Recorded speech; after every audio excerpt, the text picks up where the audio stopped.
the first quarter common fund. Governor paid the second quarter common fund to all the districts in our country. But there are some bureaucracies and the things you need to do now to even assess them, use the money. In some cases, some of the assemblies, I don't want to say the capacity is not there or that the process is quite elaborate. And so even though the money is sitting in the account, they are not able to use the money to fix the problems.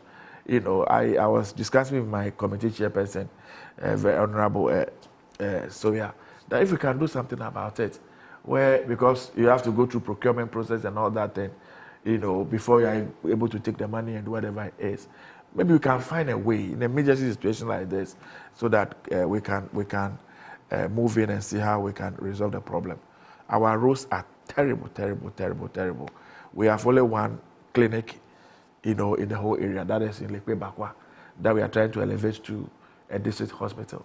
And you get to that place, it is nothing to write home about, you know, even where the nurses will stay is a problem. The last time I was talking with the director of education area, our passing rates in the district for the past 5 years has been 19%. 19%. The BEC exams that they wrote, as I went around checking the results, the best result I've seen so far is about grade 23. You know, so it means that there's so much that we need to do. Teachers are not accepting posting to the area. Every single school you go to is understaffed. You go to a basic school from primary all the way to GSS. We have in some cases only 4 trained teachers or 5 trained teachers. So you get young people from the community who have completed SS who now go to assist.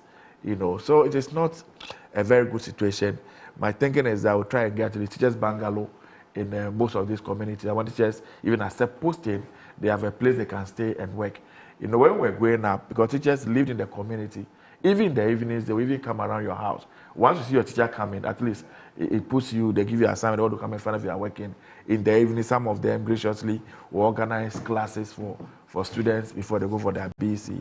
So we will continue to appeal to get funding with the Ministry of Health and all the Ministry of Roads and Highways to see how best they can come. This is where our children are learning in Sandrogofi Bodome. It's terrible. Akbafutoji to abandon now. They are learning one of the small rooms and all that. No, those are government schools. These are government schools. And the thing is that most of the schools in our area are self-help. The community self-building schools. Some of these schools that we are seeing, this is Akbafadoko, it's not seen under the tree. You know, they are trying, there's a school blocked over there, but the state is not too good. Now, with the picture that just passed, we are trying to build a place, a crèche for Sandrogofi Bume. It's the community themselves that is doing it. They contribute their own money, and then later we can also get to go and help them. Then we also go and assist. Some of the community don't even have water at all. In fact, this morning, one of the appeals, if I can get just 1 or 2, 3 boreholes, I'll be very happy. You go to Lekpe, Nkwantakpoji, they don't have water. You know, so every day you see with the women trekking to go and fetch water one place. So they can get a mechanized or borehole for them over there. That'll be fine. Currently, I'm doing a water project in the hospital. We have almost done everything. We've bought the poly tanks and all that. Very soon we'll commission that particular project. I started a water project in Lolobi, Ashambi. I've done the borehole, but we need to be able to mechanize it. So we are looking at it. Apart from past, when we go to an area, the clinic area called Akbengbe, they don't have water in that whole enclave. You know, I've sunk a borehole in one of the one part of the community that I'm here to mechanize for the people to use. Sandrogofi Benwan, the state of their school is terrible. You know, we need to put that entire structure and build a new one. You go to Lekpe Mate, the EP school, just by the roadside. That's a structure that was built perhaps before independence. You know, and you go and see where it is. Now it is raining, they have to ask the children to go back home. You know, recently we were able to mobilize some roofing sheets that they've patched a few places. It's not sustainable. And so there's so much that needs to be done in this particular Guan area. And so I want to use this huge platform to appeal to anybody who is touched, any institute that is touched. If you can give us computers, we will accept it. We need hospital beds. You know, we have a few cheap compounds. Yes, we have a few cheap compounds around that we need hospital beds. If you go to Lolobi, Kumanse, they themselves are trying very hard to put up, expand their clinic. You know, they have done it up to the roofing level. We need to be able to complete that project very quickly so that we can put it to good use. And so there's so much. One of the Agenda 111 projects. We don't have any Agenda 111 project in our area. Currently, we have three. A large land there, so I don't know. Yeah, why we have land for being a new. Yeah, it's a rainforest area, so we have at least some large parts of land that we can go into agriculture. Anybody who wants to do any farming, especially I am. What's your particularly resource? We do a lot of cocoa farming there. We do cocoa farming, we do rice farming, and of course cassava plantain and all that. We do all those things, but the core thing is rice. The districts, Akpa Domain, for instance, they produce a lot of cocoa. The Likpe area, in fact, almost the 4 traditional areas, we do a lot of cocoa, serious cocoa farming in the area. You know, we share a border with Togo. You know, yeah, from the Likpe side, when we climb the mountain, and guess now we are in Togo. And so a lot of cocoa farming, but the sad thing, most of these cocoa farmers, they live in the forest where they do their farming. We don't even have access road, you know, to them. You just have passed over there. Not even a tricycle can reach out, agree to those places. So when they even harvest the cocoa, how they cut it to the town, in itself is a problem. So I have discussed with them that will try and open up the road to the farming areas. And some of the places you get there, you'll be surprised. There are more than 100 people who live there with their children. There's no school there. And so at least a basic school for them will not be bad. We extend electricity to that area for them. Wouldn't be a bad thing. Water, they largely depends on streams and rivers for their water. So when you get to Hamatan, they dry up, then becomes a major challenge. So maybe a borehole, a small mechanized water will be good for them. So we are looking at all these things, and we'll continue to. After this particular structure, when I got there, tears were virtually running through my eyes. Our children are under Latin learning. We need to pull the whole structure down and build something new. The community itself is doing their best. The last time I went, I promised to assist them some blocks so that we use community labor and see how we can build something new. But really, how much money can we contribute in the community?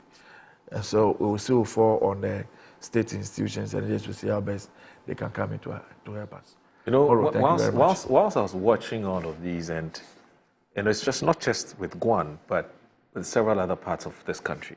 You know, the question one is compelled to ask themselves is, are these also Ghanaians? You know, are they supposed to be part of us? And they're supposed to be part of us. How did we share the cake or distribute the cake such that they've had very little? You know, I think that we really need to take a second look at our development model, because something is not right. I mean, quite clearly, it's not equitable. You know. Well, one of the things I've realized these days, I don't know whether it is really true. When we're young, maybe at primary and GSS, I don't know whether we're bigger in terms of structure than they are now. The children are so young now. They can't even weed their parks and the school environment. You know, so it's not about mower. If you don't have a mower, you get to the place so weedy, especially around this raining season. But why can't they attack? They are too smallish. Small boys and girls. They can't hold cutlass to weed their own environment. In those days, we were doing it ourselves. They'll give you a plot. You wake up in the morning from the house, you go and weed or you go and sweep your plot, get back home, go to the stream and go and fetch water, bath, rush back to school. Those days were smallish like that. I don't know, but now it is becoming very difficult. So you get most of the school environment, the place is weedy and all that. And they also can't hire anybody to come and weed. They can't hire anybody. That's extra cost. There's no money. So almost every school you get to now asking for mower. You know, we need. Yeah, can they maintain it? Mower. We bought for a few communities, but not all. You know, sometimes it breaks down, and they have to call you again. That honorable, the mower is supposed. We need to fix it, but. That is it. Both of the schools are asking for football, and the J says this one's trying to procure them very quickly and give it to them. They like to do sports. One of the things I want us to do in the area is to have a sports academy where we can cut them very young and get them trained. I was encouraging the teachers that those of them who want to take courses in sports related, i.e. Coaching, you know, sports administration, the rest. As a teacher, you need an extra curricular something that when you're on vacation, the rest, you can be doing. And so I was encouraging them. The Jumawura program that the government has rolled is on. And I want to encourage the young people who want to learn any form of trade to try and see my brother Hilarious, who is our district director, and register with them. And I've encouraged the coordinators and then the branch chairman in every community. Get one person who have a computer and the rest so that we can register more for our young people who want to go into other carpentry, they want to go into hairdressing, they want to go into sewing. The master craftsmen have been selected already, so they can go and learn the trade with them. And one thing that I was sad about recently, through my brother Basintale's institution, they train people in police and all that, community police, right? Yeah. Fire and all those things. Not many of our young people showed interest in it. Very few. I think there are about 9 people who went from the whole district. I want to use this platform to appeal to them that when the opportunity comes, at least they should avail themselves and take advantage of the opportunity. What to look at the bigger picture. They've advertised this military recruitment, and everybody wants to go to the military. Everybody is calling you MP. Please help me to go to the military. Help me, I want to go to the military. The military is a very, regimented institution. Everything is orderly. You need to go through the procedure and the process. You must be fit to be able to go in there. So it's not something anybody can just hold your hand and say, go and join the place. The last maybe I want to talk about, we have 3 secondary schools in the area, Akwafu Setek. Moro, if you go there, the most important thing that we need at Akwafu Setek now, they don't even have a kitchen. It has become a boarding house. No, the meals they cook for the children, they do it under the tree. They don't have a dining hall. And so it's something I've written to get from, like I said already, that if you can get a kitchen and a dining hall and an administration block, it will do them a lot of good. You go to Lekpemate still have a problem. Recently, I had to go and get them a poly tank for water. But we need more water in the school. They also don't have a kitchen. If you go and see where they are cooking the meals for the children, it's not a place that they should prepare meals at all. The dining hall is not in a good state. We may have to renovate completely. Now you get to St. Mary's, doing very, very well in science and all that.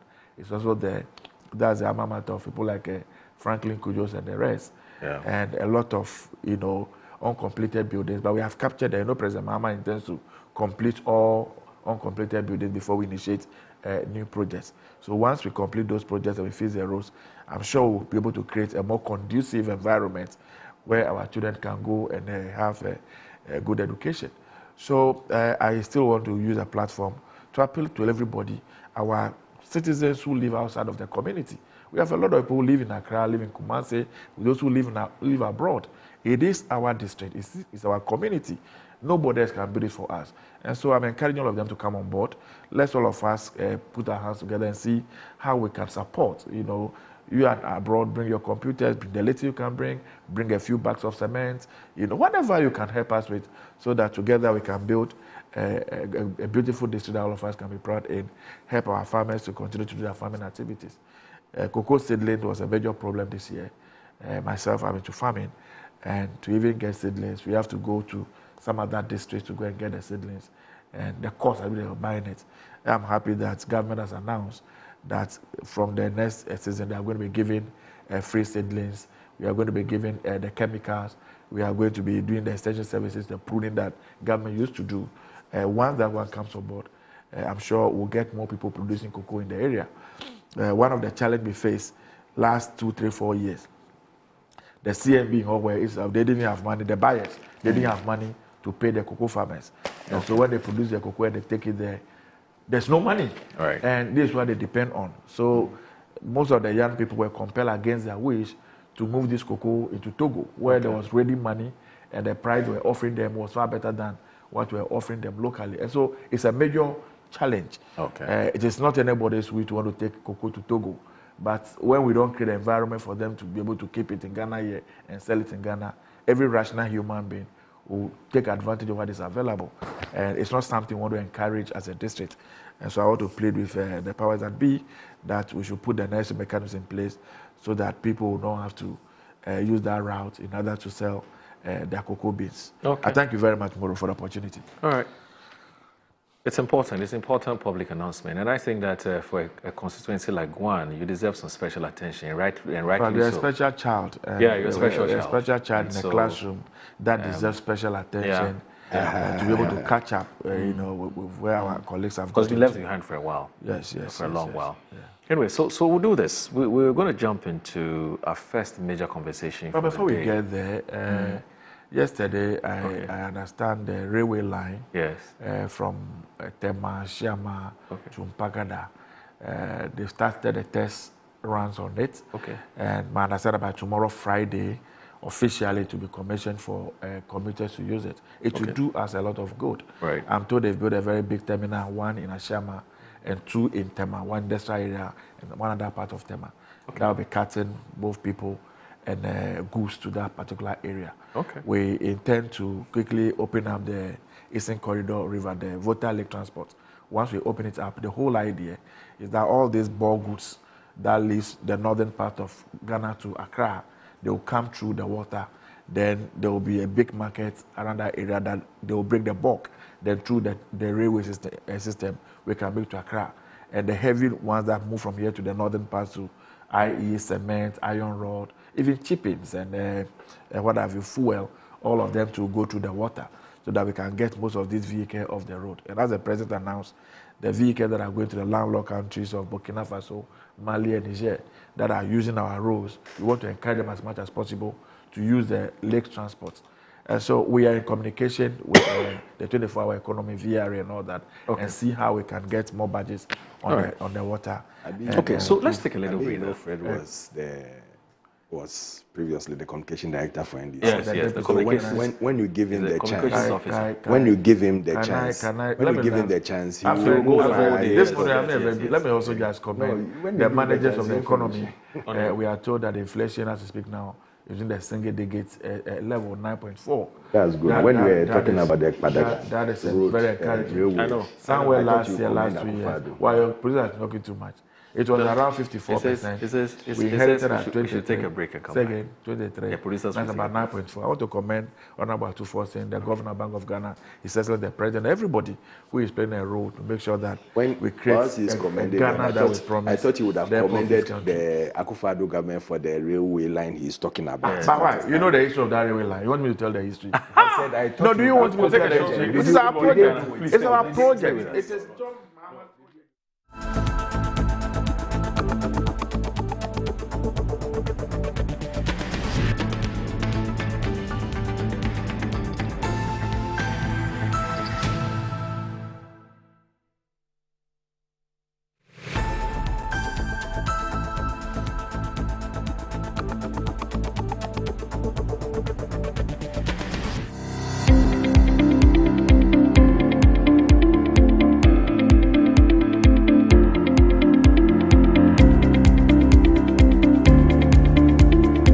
Ebusiafo ye mama kwaba eba Children's Palace nkwala nyema nyina fie enyi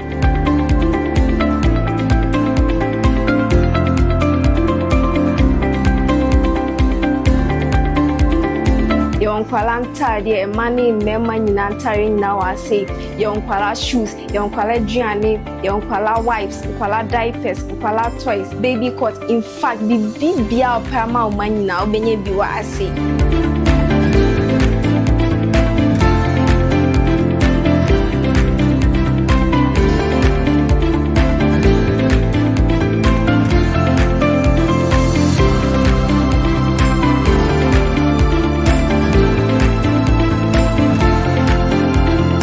Located at East Legon Hills, Nana Chrome KFC. Contact us on 059 6377 172. Children's Palace. Happy children, happy fashion. See you soon. Bye bye.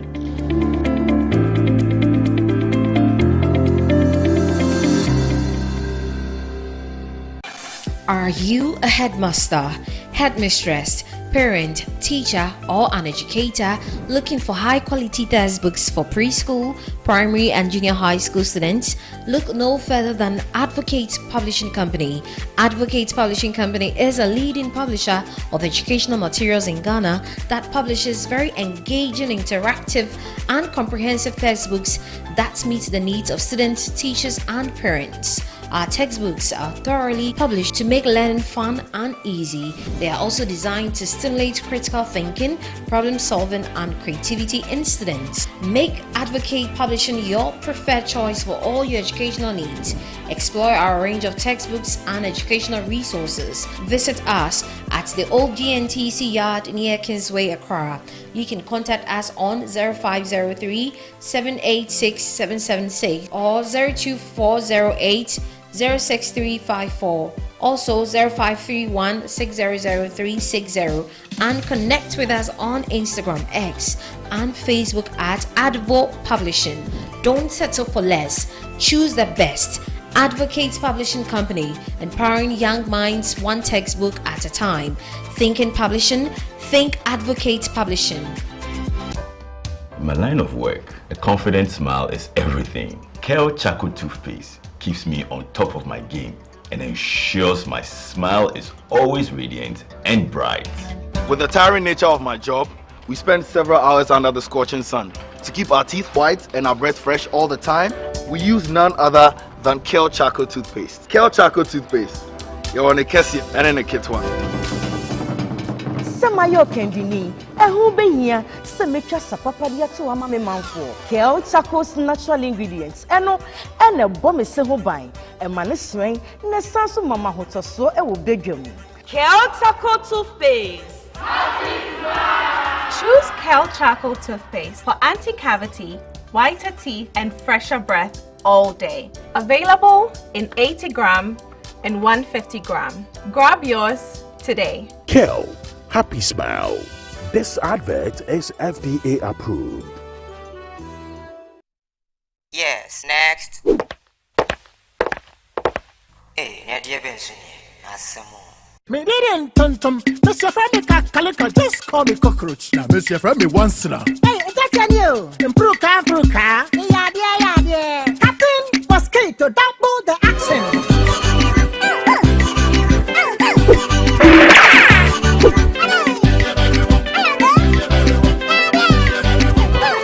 Me did this sasso spray. Mr. Friendly sasso quell. Yeah, go to my sasso.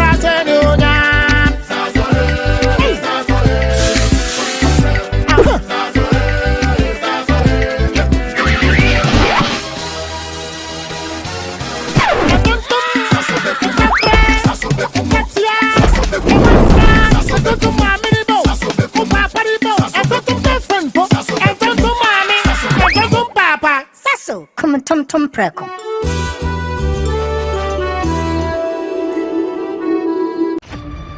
Hooray, Ghana! The Ministry of Transport and its agencies invite you to the Ghana Transport and Logistics Fair 2025.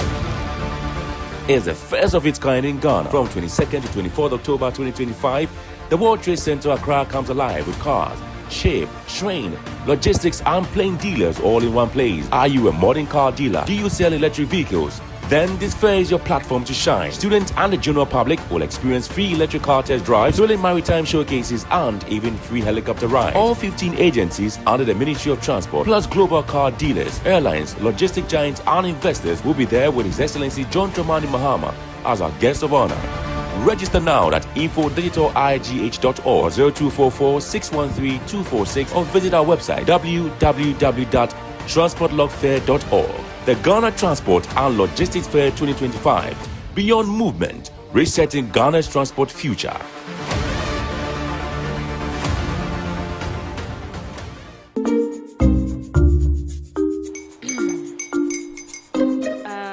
Kwame and his uncle are almost here. Wait a minute. This one too, your friend Kwame. Wait, Kwame. As in the same Kwame again? Yes, Mommy. The second coming. Into all this tension just to reintroduce that broke boy from Kaswa. Why would you deceive the family like this again? Now I understand the whole delay. Troll from Kaswa. Why won't he be late? Obey you later. Of course.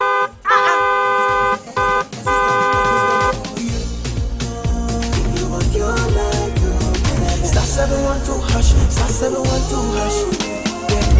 You go be the luckiest. Copy from to jet be luckiest. From not the cause she be luckiest. Me and you go be luckiest. No matter why you're lucky. Everybody go be the luckiest.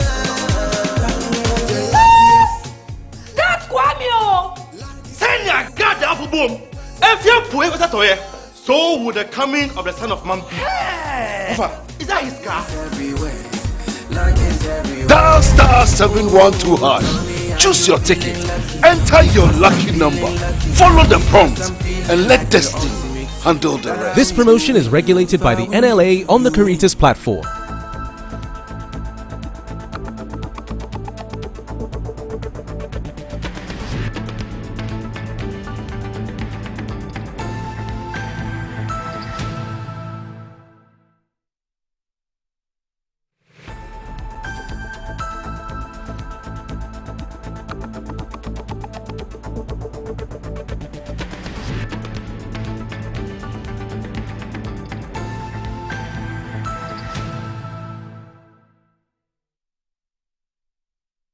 Good morning, Ghana on Metro Television. I'm here with Fred Agbenyo, who in fact is Fred Kwesi Agbenyo, who is the Honorable Member of Parliament for the people of Guan. And also Alfred Thompson. Alfred Thompson is also a member of the MPP's communications team, but he's a finance and economy person or economics person. And of course, he's worked with the banking industry for many, many years. And so he knows his banking and his finance as well. But gentlemen, there's this issue which has been raging for a while. It's a big controversy. Something which started as, you call it, an advocacy to get a global media giant to put a stop to what was termed as corporate exploitation or corporate greed. Now, whether it's the case or not is another, but that's what it was termed. And so it sort of got Ghanaians, a lot of Ghanaians, to throw their weight behind it, because even if you don't own the service directly, you consume it in other ways. Either you go to a pub, you go to a friend, or something like that. And so Ghanaians were willing to support the government, and then, of course, was spearheaded by the minister, was that Sam George, to get this global media company or giant to do a specific thing, which is to bring down the cost of their service. And so his marching orders were very clear, and all of us were for that, because I am also a subscriber and a customer of MultiChoice. And so we're excited about it. And so there's been back and forth between the minister and MultiChoice. First of all, they had to establish two things. One, is it true, or is it a fact that MultiChoice has been very unfair to Ghanaians? They've been cheating Ghanaians.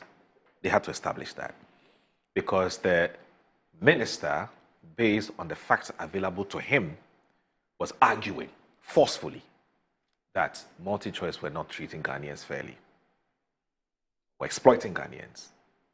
MultiChoice disagreed. And so the minister then had to ask MultiChoice to say, okay, this is the facts I have. You bring your facts. Tell me what constitutes your price build-up. And then I can interrogate, and then we can interrogate it. It took a while for MultiChoice to submit that information, and they were punished for it. Finally, they did. And so based on information they gave to the communications minister, the communications minister says, okay, now let's look at the way forward. And so a stakeholder committee was put together to now look at the way forward. First of all, to examine the facts and recommend appropriately or accordingly. And so just this Monday, I believe, was a Monday or so, the communications minister then held a news presser or a press conference and said, there's been a major breakthrough. But that major breakthrough was that we have now been given what is called increased value offering. Now, some say the increased value offering was not what was promised. So what has been delivered is not what was promised. That's what some people are arguing. Some people say, well, it doesn't matter. At the end of the day, we're still better off. So then the fundamental question people are asking is whether this whole back and forth, the standoff between MultiChoice, Africa, Ghana, DSTV, whether it's paid off or it's just been a bloody waste of everybody's time, and that we've been actually ripped off, and that the minister has been gaslighted. If there's I don't know if the past name of gaslight is gaslighted or gaslit. And whether or not it served us well, basically. And that's where we are now. Of course, the minister himself subsequently has been granting interviews to try and throw some more light on some issues that have come up. And we've seen that on some other media platforms.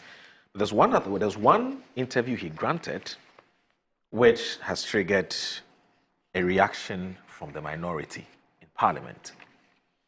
So the minority holds a press conference and they've slammed Sam George over what they call the DSTV impasse. So today's Daily Guide says that Enes Kofi Edu who is their parliamentary correspondent, says the minority members of the Parliamentary Committee on Communication and Information have rebutted the recent comments by the Minister of Communication, Digital Technology and Innovation, Samuel Nate George, accusing him of arrogance and inconsistency over the ongoing DSTV impasse. In a press statement signed by the ranking member, Matthew Nyendam, the minority members said they were not surprised by Mr. George's remarks during a Joy News interview, describing his posture as arrogant, disrespectful, and pompous. According to the minority MPs, they have remained diligent in their work on the committee and had formally written to the chairman, a majority member, requesting a meeting to deliberate on the impasse with MultiChoice Ghana. Now, they stressed that it was the chairman's duty to summon committee meetings, not ordinary members. The minority further reminded the public of Mr. George's earlier statement regarding the issue in which he declared that he would not accept any form of package upgrades from DSTV but would push for a price reduction of no less than 30%. He once stated in a media encounter that the meeting with the Ghanaian and South African team would not end without an agreed price reduction. He was clear that an upgrade was not what was wanted, the statement noted, questioning why some George's position now appeared to have shifted. The minority, therefore, is demanding to know why the minister and community leadership had altered their original stance on securing a price reduction. They also asked how much government had collected from the 10,000 cedis levy imposed on DSTV since its inception. Addressing some George's criticism of the minority members, the statement dismissed his remarks, saying they would not seek an apology because it's a treat too expensive for him to afford. The minority MPs reaffirmed their commitment to their legislative responsibility and insisted their dedicated professionals would take their work seriously and remain available for scheduled meetings. Now, I'll get your preliminary thoughts on this from you, Alfred. But before then, there's actually a related development where people actually went on the DSTV website and some questions were asked and DSTV had provided some answers. And in the provision of those answers, it sort of suggested that what has been announced is a normal promotional package that DSTV does, and that it has nothing to do with the so-called outcome of the stakeholder meeting. And then subsequently, we had a release from DSTV, and that release sort of also said that no, what you read earlier on our website, based on public inquiry, and the impression that has been carried is not the same. So maybe let me read it, and then you can put all of that together. So they released this yesterday. I'm talking about DSTV, MultiChoice Ghana. 1st October 2025. And it says, media statement, clarifications on DSTV value offerings. Now it says, following the recent joint press conference with the Ministry of Communication, Digital Technology and Innovations, the National Communications Authority, MultiChoice Africa, and MultiChoice Ghana, we wish to clarify the FAQs, right, published on our website, which created an erroneous impression of contradiction regarding the DSTV value offering, which is effective today, 1 October 2025. We would like to clarify as follows. 1, we fully support the joint media statement that was issued by the Honorable Ministers, Honorable Samuel Nate George, and implementation of same has already commenced. So let's go to 2. Now, it says, as contained in the said joint media statement regarding the value offering, the committee will reconvene in 3 months to evaluate the impact of this initiative. This will be a periodic exercise. 3, there is no restriction on a subscriber's choice of a bouquet. This offer is available to both existing, returning, and new customers from 1st October 2025. And it says, we apologize for any inconvenience the FAQs may have caused. And it's assigned to MultiChoice Ghana. Right, I wish we could have the earlier, the earlier information that was put out by the same MultiChoice that created that impression that they were not aligned to what the minister had done. Alfred, what do you make of all this? What do you call it, impasse and everything that's happened? It's sad. It's sad for it to get to this stage, this level of it's your word against mine. We have to come in, what you are saying is not true. We apologize for saying that, and all these things. I believe this could have been resolved in a nice, amicable way with no tantrums being thrown or nobody showing that, listen, I'm in charge. And if you don't come on board or compromise with what I want you to do, I would either block you or stop you. Because at the beginning, that is what Sam George made everyone realize, that if by a certain date DSTV had not accepted or done what he wants them to do, he was going to stop them from airing, which didn't happen. So over there was an issue. I mean, people were asking that, so what is all this hula baloo that I'm going to stop you from airing and now you can't do it? It tells you that, you see, as much as you want to manage pricing, you're in a free market. You're in a free market in such a way that prices cannot be controlled. You can really talk to people and manage their doings, especially with international companies, where they come in on a free scale. Yes, most of us, including myself, I wasn't happy with this whole DSTV package. I stopped watching it for some time, and somewhere in July, was it July or June, they called me that they were doing the same promotion they are talking about. When you pay, I'm using the Compact Plus. When you pay the Compact Plus, they will elevate you to the, what do you call it, to the premium. Yeah. And I asked them that, I mean, what am I gaining from this? Because it's like the programs are repeated every now and then. You can go, the same thing you watched in maybe even May. You watch it in July, you watch it in September. And so I asked that the movies are the same old movies that they are showing every time. Everything is the same. So why should I, or what enjoyment am I getting from this? I'm just throwing money away. And to tell you the truth, most of the time I'm not in the house. So, but sometimes when you come, you just want to sit behind something and watch. And that's why I was doing that. So I just told myself that, I mean, this is, sorry to say, total rubbish. I don't need to do it. But I also was not happy about the way the minister went around it. I think it was too harsh, and it wasn't in the best interest of, what do you call it, doing some of these things. Because negotiation is very delicate. And once you want to show someone that, listen, I can do this, I can do that, the person will also want to show you that you can't control my running of my affairs. Otherwise, every company in this country, I mean, the minister will just sit in the office and say that, put your price at 20 Ghana cedis, or put your price at this AE, and people will have to compromise. It's not done that way. You know, it's not done that way. And don't issue threats that you cannot. I always tell people around me and people I work with that, don't issue threats that you cannot go by. When you do that, you become a toothless bulldog. So now you realize that after all this, it was Sam George who was moving from one TV station to another or one radio station to another, trying to explain what he's done for DSTV. It was like selling DSTV for them, because he became more like a PRO for DSTV. Because now you are telling us the package you have for DSTV.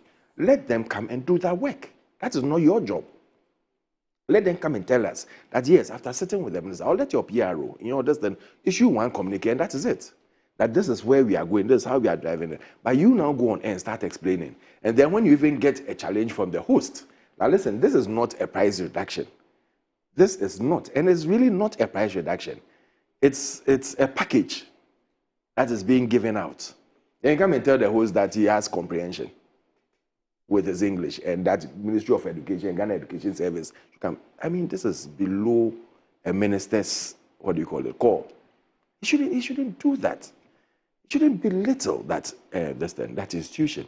That's not what we expect of him. Yes, we want you to push for things to be done for us. Yes, we want you to help to make sure that prices are lowered, but do it in a decent and nice manner, and not stepping on toes that would now even affect your own people that you would expect them to now come and fight your fight with you. So as much as, yes, he's trying to do the right, and I think he should sober and sit and reflect. They said they are resetting. He should reset himself to see that now he's not the opposition person who can say anything and walk away. He's a minister of state. So much is expected of him. We expect him to do the right thing in a right way, in a right manner. It's this impasse between yourself, the ministry, the minority on communication, the DSTV people, everybody, and even some social media commentators will not help us. That is not what we want. At the end of the day, we want results. If this does not work out, it's not the end of the world. What happened to the data? The same thing happened with the data issue. When people started asking questions, and they said that if you cannot do something or resetting on your phone or something of that sort, don't come and blame, what do you call it, the telcos and other things. That's not how we behave. Please, I think, and I plead that where his status has gone to, and if they need to take some of the ministers to, for these training and things, to see that when you are given that office, so much is expected of you. Even if they are giving you a big blow, you know how to manage it and come out and respond to some of these things. And that is why, as much as possible, we tell people within the ministries, especially ministers, use your PR. Use the people within your sector to do their work. You should be the last person to say anything on this. When you say it, it's final. When you say it, it's final. It shouldn't come from you, then there's a response, then you have to come and respond. It becomes a banter. And I don't think it's worth of his office. That's my opening remark on that. I see. No, but the issue about whether there has not been a price reduction, it's for me, it cannot be borne by the facts. And I'll tell you why. I mean, fortunately, I'm a subscriber. Yeah. And I'm on the Compact Plus. Yeah. Same as myself. I pay close to about, so I pay $570 for Compact Plus. Okay. Now, the Compact is $380. Okay. Do you know that with this same 380, based on the new offerings, with this same 380, I'll get everything in Compact Plus Plus with 570. In Compact Plus. With Compact Plus. That is a program update. No, you don't get me. No, I'm coming. Okay. You still pay. I'm coming. You still pay. Yes. The whatever it is. And 380. then they upgrade you into a Compact Plus. Exactly. It's a program update. Yes. They are giving you more channels. Yes. They are not reducing your Maybe. Alfred, you're not getting my point. I get your point. But I get your full point. Let me tell you something. Do you know that I have an 570. option? 570 when you pay, you know what they are going to do? Yes. They are going to give you the premium, extra channels. Yes. Yes. The other option you have is to go and pay the Compact to get the Compact Plus. Yes. It's the same thing. Yes, so I'm saying what they are saying is that it's not a price reduction. No, I'm saying but you are getting extra. No problem. How do I want to describe it? Extra value. No, what I'm trying to say is that next month, when I'm going to renew it, in fact, I can call DSTV today and tell them that put me on Compact. That was a program they were even running in July, and they offered me, and I said I didn't want. I can call DSTV today and tell DSTV, the DSTV, I want Compact Plus. Downgrade me to Compact. And they will do. You don't need to even do it. Comply. You can do it on your phone or on your system. You are even more high tech. So they'll downgrade me, or I can downgrade myself to Compact. Compact, yeah. At 380 cedis, I will be enjoying what I'm now enjoying at 570. That's almost 200 something cedis, which I'm saving. Savings. The Compact 3 watts. Good.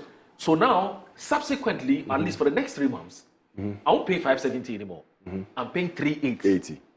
And nothing has changed. It's just the price which has dropped. Yeah. Do you get the point I'm making? So, effectively, depending on what you choose to do, because some people will stay at 570 and get an automatic upgrade to premium, right? So for that person, nothing has changed in terms of what they are expending or spending to enjoy DSTV or multi-choice services. I don't want to get a point I'm making.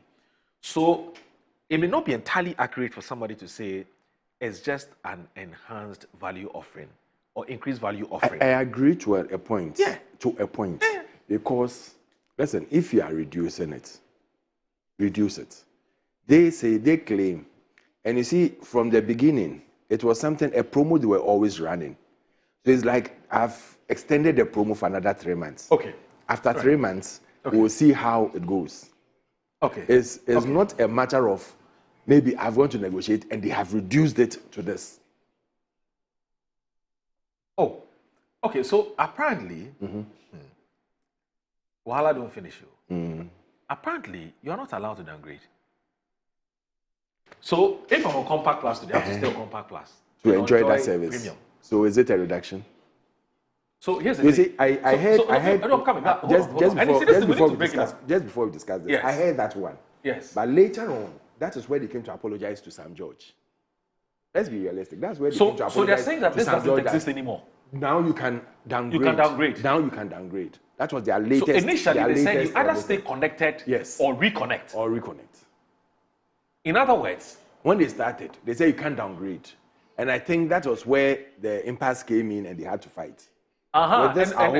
So this one for the minister. Yeah. Okay. So this one existed before the press statement by how do you call it? Multi-Choice Ghana. Yeah. Because if this had stayed, they would have made nonsense of what Sam George was saying. So that's why they had to come in to apologize. And that is why I say that it's still their package they are using. But doing it in a nice way. Yes, but I'm saying that I can choose not to pay what I'm paying today. That's the point I'm trying to make. I get it, but I can choose not to pay, remain on the package I have today. Choose to pay the 300 or something. Yes. So that's what I'm saying, that effectively, depending on your choice, you can enjoy the savings. If you choose to stay, you enjoy it. You see, if you choose to stay, then your argument kicks in. You get a enhanced package. Yeah, but if you decide to go back or to downgrade, then you save some money. So this is the cause of the problem, and this is the cause of what appeared to be the miscommunication. The miscommunication that came in. All right. Okay. Now you talked about the fact that there's a promo. You mean DSTV Multi-Choice is always running this promo. I know the promo you're talking about. Yeah. Because I got it's the same thing. They called me, but I told them to back off. So they say, you step up, we show up. Upgrade SC, and that's your decoder number, to Compact Plus and get a boost to premium at no cost in 48 hours via my DSTV app. And it says offer valid till 31, that's 31st March, and it says TNC. Yeah. Okay. Now, you see the TNCs, the terms and conditions. Terms and conditions.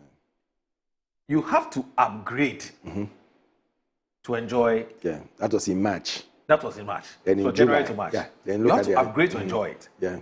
But you see, the case in July, this one. In July, it wasn't upgrade again. Okay, in July, what was it? It was now pay, because some of us had gone off. Okay. So they said pay and enjoy what it. You're having, and then we'll upgrade you. Okay. But in this case, you don't. Well, of course, you have to pay. You have to be on. You have to be on to enjoy it. Yeah, but you see. But the only thing now that has come, which is their third phase, yes, is that now you can reduce. Yes, now you can reduce. Yes. So that's the. Okay. So continue to say step up, upgrade to Compact Plus and get a booster premium at no cost in 48 hours. Okay. That's in March. Right. Then in June, July, there was a new condition. There was a new condition. Then now they have a new condition for another 3 months. Okay. That's why I was saying that sometimes in negotiation, you have to sit at the table and do so many background things. Okay. See, because if they are doing this and now they've just tweaked it a bit, and what they are trying to tell you is that these are things that we usually do. Initially, there were some people who had fears that they may lock people where they are, because once I can get more at a cheaper rate, the propensity or the tendency or the proclivity, I'm using too many words. Yeah, but I use big words. Fred is watching you. You see how Fred is watching you? Oh, he's my teacher. And so he's proud of me, Yes. If you're not careful, we'll send you to GS for this thing. So the temptation to want to drop down in order to get more was very high. And that was why in the second phase, they said you can't drop. The first phase, it was starting. So they looked at all the theses. Right. And in the second phase, they said you can't drop. Yeah. But they realized that, I think when they did it in the first phase, they realized that people were dropping. Yeah. To get that. Yeah. So for me, and it was a conversation I was having with, in fact, a few days ago, I was having this conversation with our MD. And for me, he raises what I thought was a very, very legitimate question. But a lot of people, and here I think that the media could have done better. Our media friends who attended the presser, they should have asked. And the question being, how do I qualify to enjoy this? Do you understand? When we were the qualification criteria, so here we're talking about the terms and conditions. And for some reason, people didn't even pay attention to the TSCs. Let me give you even the last scenario. When you pay premium, yes, which is about 800 and something. Yes, 800. When you pay premium, yes, you don't get any upgrade. Yeah, no, you don't. They'll just enter you into a raffle. Yes. Whether you win or not. Yes. They don't care. Yeah, but you go to Stamford Bridge. Whether you win or not, you might win, you might not win. Yeah, that's it's a true. raffle. That's true. But, so where those is of the us who price? are Compact Plus, No, we can't even enter that raffle at all. Why can't? Because you are getting up to premium. Yes. And that is why we are saying that indirectly you are not getting any money reduction. No, for premium bouquet subscribers. If you say they are not getting a reduction, that in itself is a little problematic. And I'll tell you why. Why? If I'm on premium and I decide to downgrade to Compact Plus, I'll enjoy premium. To get the unless premium, of course let's say downgrading. Let's say that yes, you've come that listen, there's a price reduction. Yes. I still want to pay the 800 that I'm paying. Yes. What benefits do I get from that? Right. I decide that yes, I want to pay 800. That is my lesson that I'm paying. What benefits do I get from that? Or what reduction do I get from that? You could potentially travel to England. Potentially. Potentially, yes. I leave it there. I'll give Fred a chance. Fred, sometimes we should be are you a subscriber? Yes, of course I am. Yeah, you told me you're on premium. He's on premium. Government has stopped all the government has stopped all DSTV. No, government, for government offices, not for private. No, this one is talking about his private. I mean for government offices. Yes, for government offices. So as an MP, you don't have it in your office. We have never had it. Oh, okay. Not even before now. Ministers and the government has suspended it. But that policy. But they showed the minister who was watching it in his office. Right? I don't know. Yeah, but Fred, that policy. So today, if I made a minister, government says I won't pay for you. I'll pay your DSTV bills. So if you want to save costs. But if you want to pay, you can pay yourself. Pay yourself. So when we saw Kofi Adams' video where the DSTV was watching the Black Stars game, people were wondering whether he paid himself. He paid himself. He paid himself. Yeah. But that's the direction from the president. Oh, so he was the minister who they said he was watching in his office. Yes. And he came under a lot of flack. I didn't see it. People didn't bother to ask whether he paid himself or was on government bills. Definitely he will pay himself. Okay. Definitely, it could be. They could be. Yes. It's like the premium one. Yes.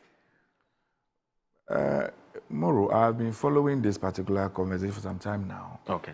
And I've been monitoring the commentaries that people are running, especially our colleagues from the other side. And sometimes you ask yourself, is it the case that they are opposed to what is happening only because it's Honorable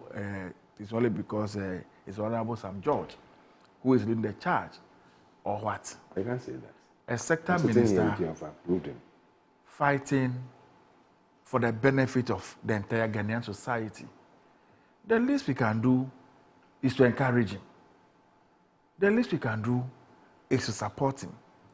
But when we vilify him, insult him and call him names, look at the press conference that our colleagues organize and the adjectives that they use in describing him.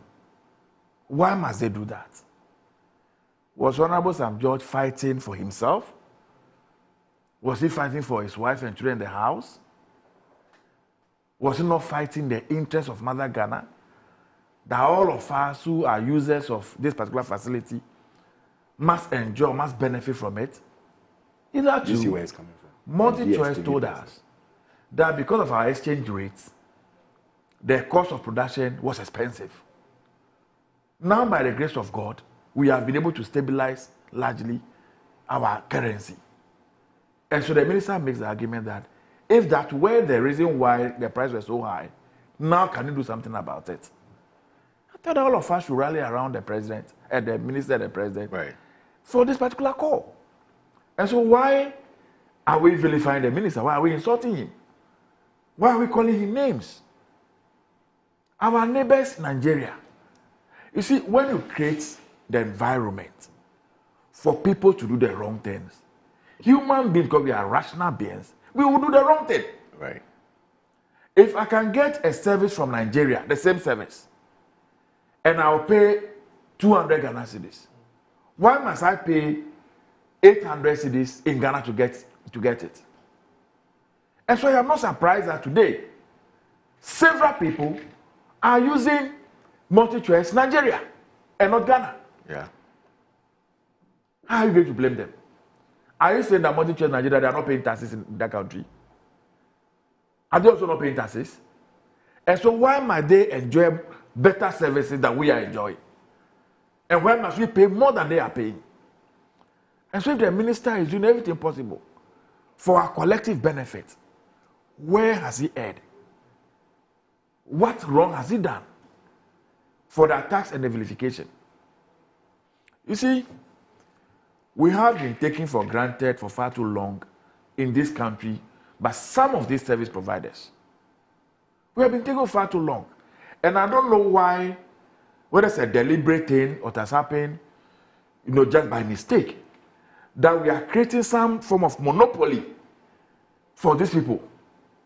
Why do I watch DSTV? The only reason is football. The only reason why I watch DSTV is football.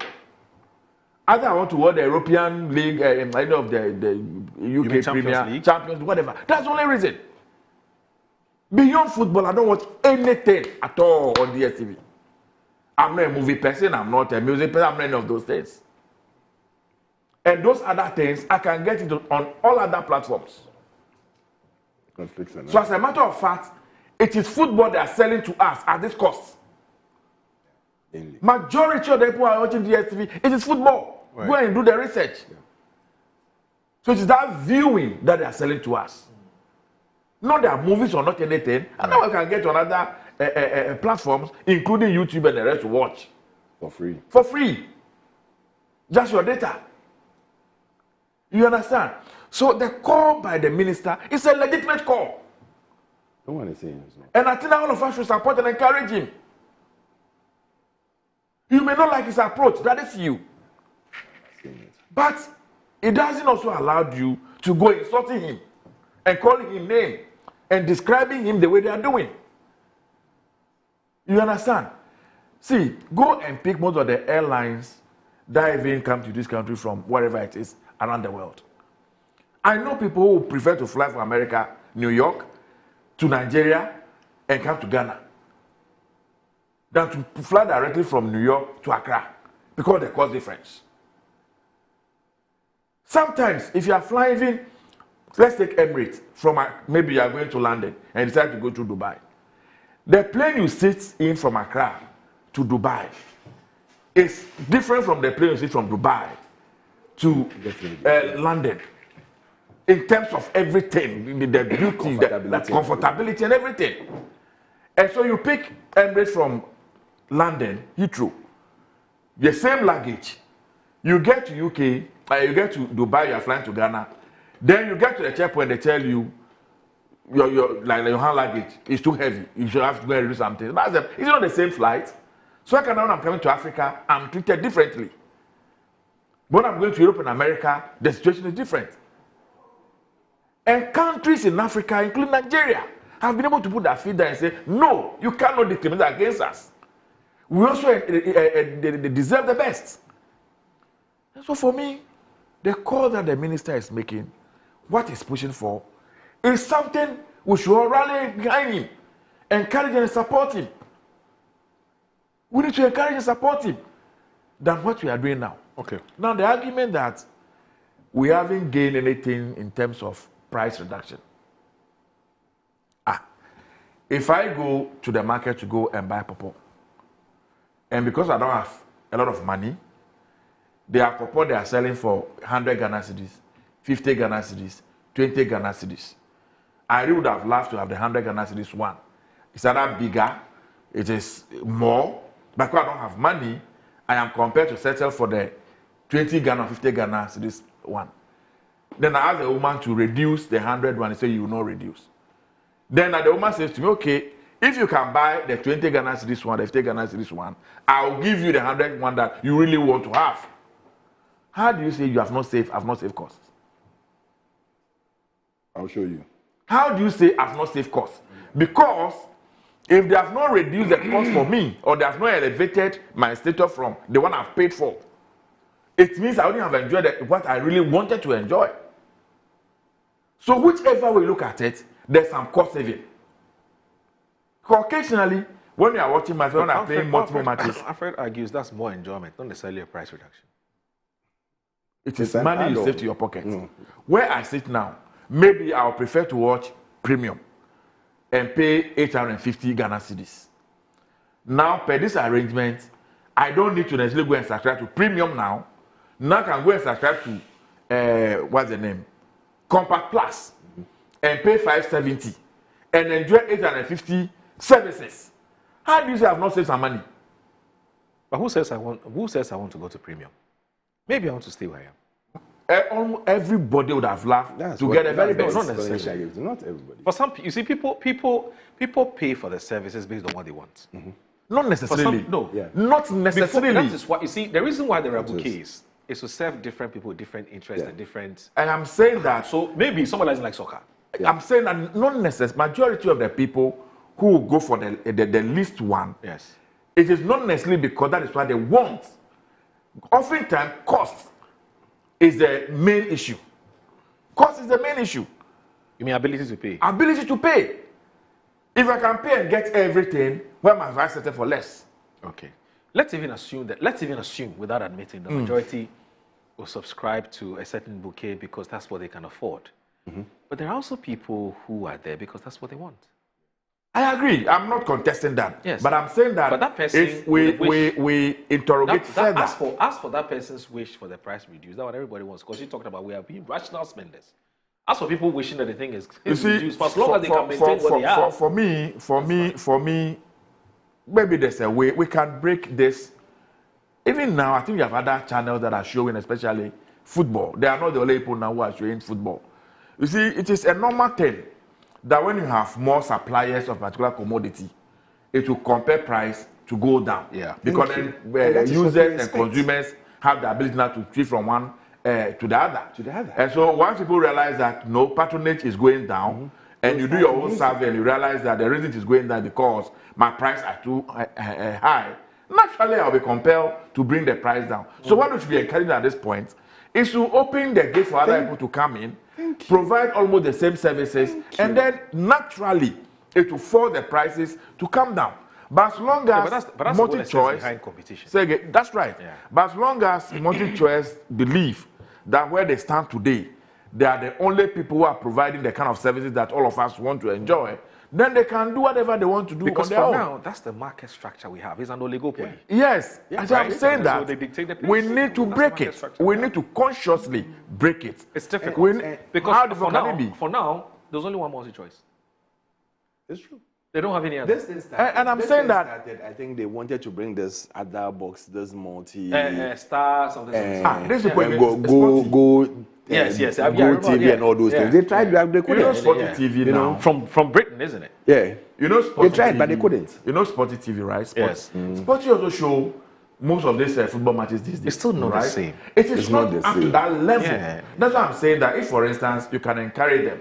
There was one that came last season. They were showing the Ghanaian Premier League. Yeah. If we can encourage They're them. talking about Star Times. The Star Times and the rest. Yeah. Now, you know what? The same services that multi-choice is providing, provide same. Third company provides same. Fourth company provides same.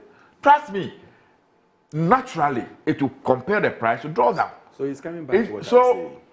Yes, but I'm not necessarily departing or arguing with you on the point that you took. My argument is that why are we making the minister who has selflessly agreed to help to lead this chart, that those that he's fighting for, all of them to support him and encourage him, we are not vilifying him? That's the point I don't understand. That's the point I don't understand. You understand? Oh, no, not you necessarily. I'm talking about your colleagues in Parliament and the statement that they issued. That as much as possible, the minister should refrain from being the person, being the PR for his ministry.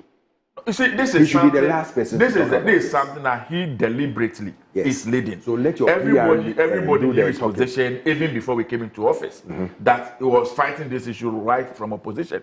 So if by the grace of God today he has become the sector minister, then of course, whatever he needs to do it. And so for me, let us encourage him. But I think that, to be very honest with you, some of these service providers are not doing us any good. They are taking all of us for granted. Right. And as I said, we need to deliberately break some of these things. For now, I'm happy Ghana Premier League now.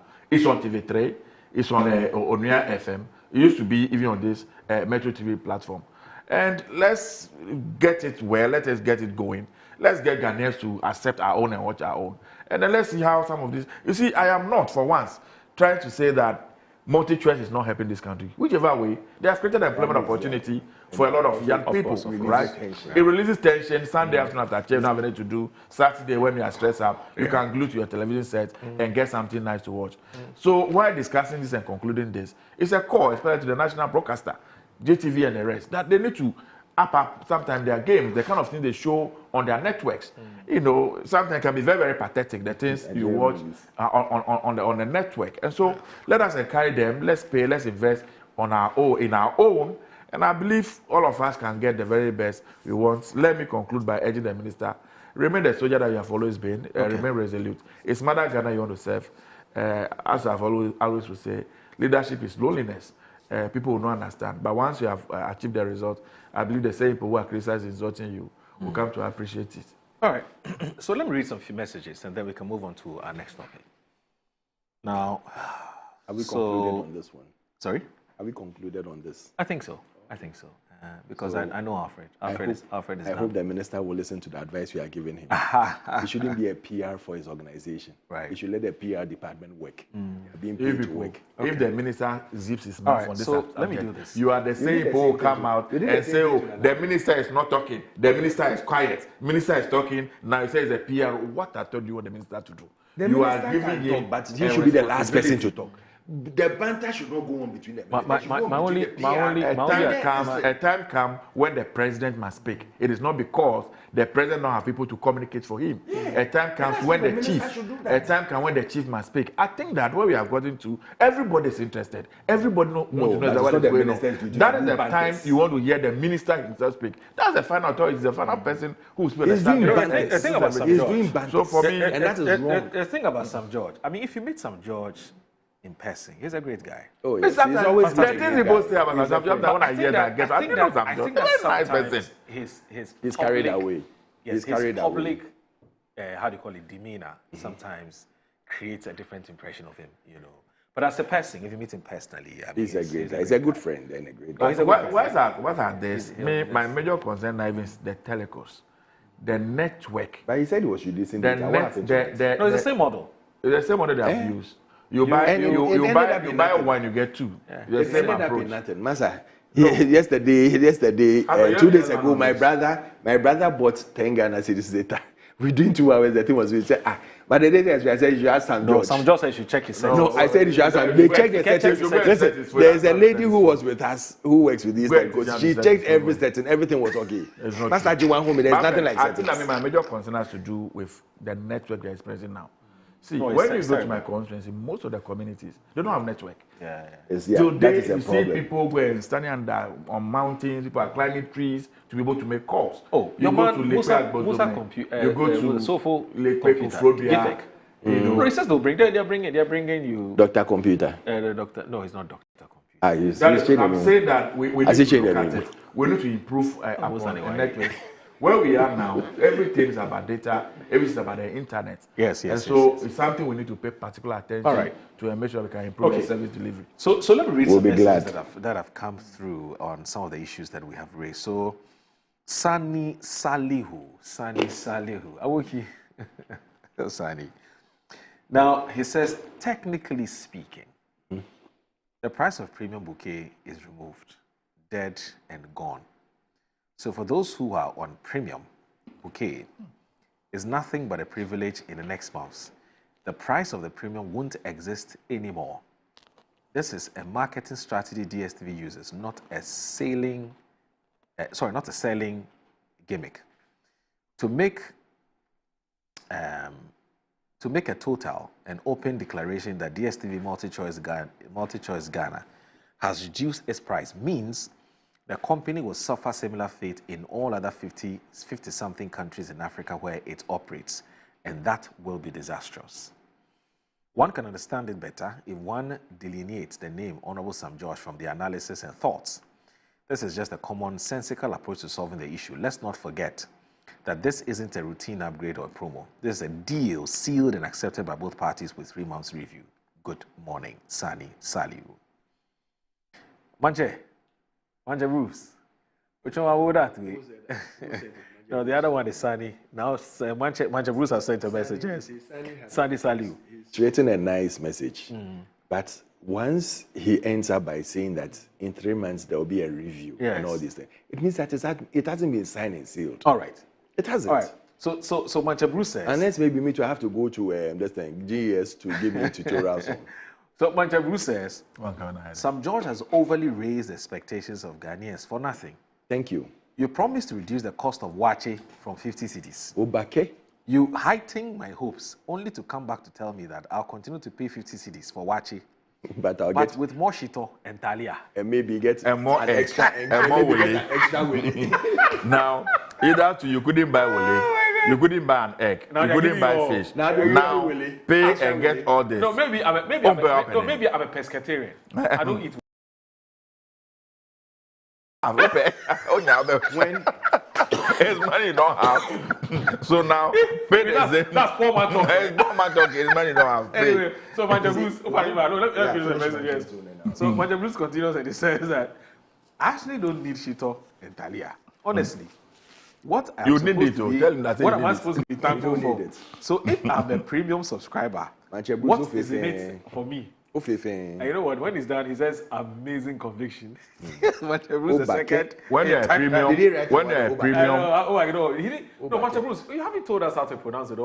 Manche, you should do that. When you're a premium subscriber, now you can reduce to Compass Plus. Yes. And enjoy the services. So I want to pay the same. Let me finish reading the message. I beg you. You know, we've done the talking. Let's also. Manche, you want the willy? So the money. So Musa Batwa in Asawasu says, Moro, ignore minority for creating needless drama over the DSTV matter. This is purely a marketing terminology issue. For example, on Premium, you pay 500 cedis for 30 channels. On Premium Plus, you pay 600 for 40 channels. Now, through the effort of Honorable Sam George, you now pay 500 and still enjoy Premium Plus with 40 channels instead of 30. Even better, if you choose to remain on Premium, you now pay 300 for 30 channels, a reduction of 200 cedis. So where is the confusion coming from? My regards to Chief of Staff Julius Deborah. Papa Bisu says, hi, my good brother Moro. Kindly help me to give a shout out to the CEO of GMPC, CEO of Goyle, CEO of Maslock, etc. They are doing so well in line with their resetting agenda. Now, to crown it all, Honorable Sam George's wonderful job, simple understanding of the new DSTV prices. 1. Access package that used to cost 90 cedis is now 59 cedis. Family package, which used to cost 190, is now 99 cedis. Compact package that used to cost 380 cedis is now 190 cedis. Compact Plus package used to cost 570 cedis is now 380 cedis. We need to celebrate Honorable Sam George and therefore stop the lies of MPP relatives to MPP relative to DSTV apology to the Honorable Minister. Papa Bisu Spin text Accra. Greetings, bro. And he says, Santa for life. Santa, how are you? Samuel Brian Boabing. Yes. Yes. Now, Samuel Brahman says that, look, Moro, you may not like Sam George's politics or his style of communication, but the truth is that he has been fighting multi-choice on behalf of Ghanaians. His posture and messaging on the issue were not flawless, yet the course was just. Now that his push has hit the rocks, he must go back to the drawing board, consulting the Parliamentary Select Committee on Communications to pursue a fresh strategy that will secure a fairer deal for citizens. Multi-choice DSTV prices remain unreasonably high and Ghanaians deserve relief, not excuses. Samuel Brian Boabing in Awoshi. Alhaji Hamza from Pig Farm, he says, good morning, my brother. Interesting times we live in this country, but one day shall never end. What is the crime of Honorable Sam George in all of this brouhaha? Honorable Sam George only moved in to protect the interest of the consumer. This is a minister who saw that Ghanaians were being shortchanged by multi-choice, and he decided to say no to it by standing up to the fight. Must we play politics with everything in this country? In my humble opinion, Sam George needs to be commended, but not to be condemned. Truth be told, I salute Honorable Sam George for standing up to protect the interest of Ghanaians. I'm told that a micro minority has issued a statement calling on Honorable Sam George to apologize. My brother, apologize for what? Honorable St. George will not apologize today, he will not apologize tomorrow, he will not apologize forever. They can go and build a sea for all we care. Now, I will entreat my my viewers who are magnanimous enough to send a message that please keep it short because there's so many messages. If you send me 3 paragraphs, it means that you won't allow me to read your other brothers or friends' messages. So please make it short. A paragraph is okay, or maximum 2 paragraphs is fine. I beg you. Okay, so that's from Alhaji Hamza. Now, this one here, Musa Abatwa and Asawasi says, more ignore minority for the creating needless drama. Okay, I think I've read this already. I've read these other ones. Let me look at this one. There was a message someone sent earlier today. I thought I'd read it. All right, so let me look at that of Denise Glan. Denise Glan is also a regular viewer of the program. And it says that, it says, good morning, Moro. My disappointment is with our customer protection agency. Hey, Kofi Capital will come after you. He says, instead of accepting they failed. Oh, he will text. You know, Kofi Capital, he will text. It says, instead of accepting they failed the Ghanaian public or consumer from the multi-choice all these years, they are busy calling for the minister to walk out of the kitchen. Whether reduction of price or increase in value, the minister has done well for Ghanaians and he deserves commendation. All right, that's... Now, Simons from Accra, he's the Dean of the Parliamentary Press Corps, also the editor of the Accra Free Press, I believe. So, yes. He says, good morning. The infrastructure challenges being highlighted by the Honorable Fred is as a result of the deliberate decision by the EC to deny the people of the Parliament, parliamentary representation. And that's from Simons in Accra. Yeah, that's Sal. Now, Sebastian says that Sebastian is a journalist and a very solid one as such. He says, Mo, this year's National Cybersecurity Awareness Month, which is NCSA, was officially opened yesterday, marking the beginning of a month-long nationwide campaign to promote cybersecurity awareness and best practices, highlighting the critical role of every Ghanaian in safeguarding our digital space. Led by the Cybersecurity Authority in collaboration with the Ministry of Communications and Digitalization, activities will be held across the country to engage the public, especially children, the youth, business, and government institutions. We invite all Ghanaians to participate. That's from Sam. That's from Sebastian. Now, Sebastian, looks like you have used my platform to advertise there. That's a smart one. Anyway, I know, right? So Prosper Shikwe says, Moro, say a very special good morning to my own brother, Senior Mischief King Alfred. Bole Prosper. He says that say a very special good morning to my own brother, Senior Mischief King Alfred. And Fred, tell Fred I'm going to call him. Now he says Senior Mischief King Alfred and Fred. Should I repeat the message? It was Fred. Should I read it again? Let me read it again. If you have time to read, so Prosper says tomorrow. No, because there's some controversy. The controversy has moved from DSTV to the minister. Now it's about the message. No, don't worry. Let's go to the minister. All right. So Moro, say a very special good morning to my very good friend and brother, Senior Mischief King Alfred and Fred. And Fred? No.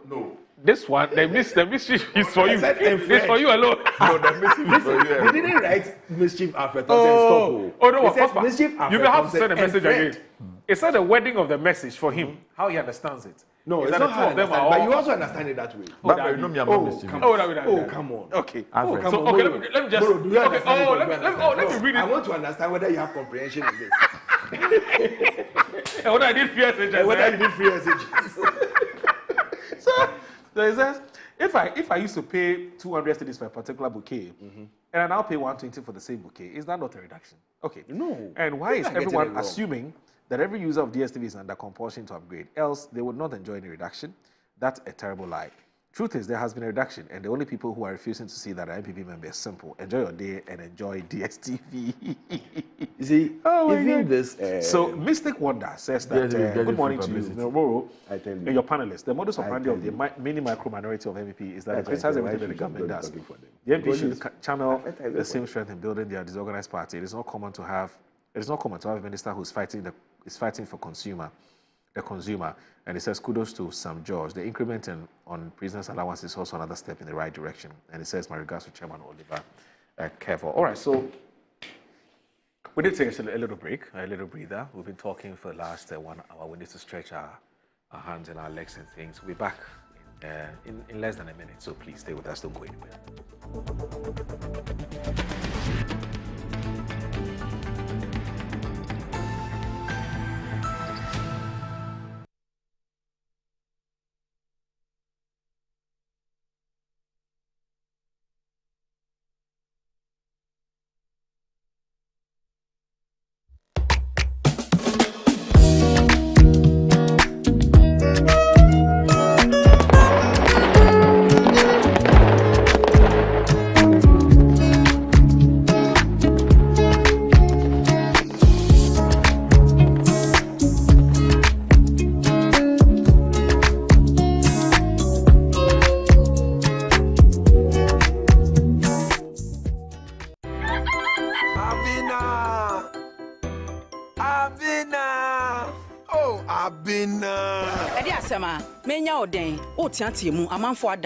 Me boss obeto phone na mama me phone na say dada menya ode the most surprised man surprise ben surprise hey Kofi papa your phone iPhone 13 nanya ne ende me fankofo bi mienu amuko circle ene ba ko ne ka chena dan for hour ono ode ni Ghana card ekọ EBA phone so a otu 40% pen edi ni phone man no a da aka no betu ani kakra timiti ya me drop na me so me call ho and I'm going to phone the brown. Oh, Kofi Papa, me da say. I'm sure.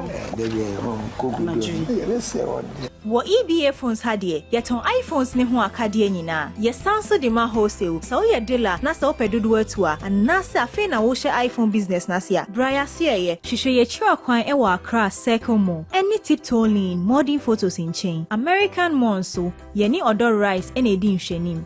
Kumase ye wedum ejekuma brunsan nim obetumi so hu ye e wo www. Ama na se mi jeno wo bin enkoye kwao ama ma ye bohu se kontomra akija na se me hu se me nyo basima kora ama me kunu ne me into kwankwa oyiwa enye mo ko give us GC mixture and in capsules aye num bom enho asem na mo kana e boa emma ene meme nyina na ma wo ba ye obesima na be ma so aye bemasima ya we be boa wo kunu ama ne giant sa wo de hye ne botum na wanyinya na ninti sese ne oyi chokmo na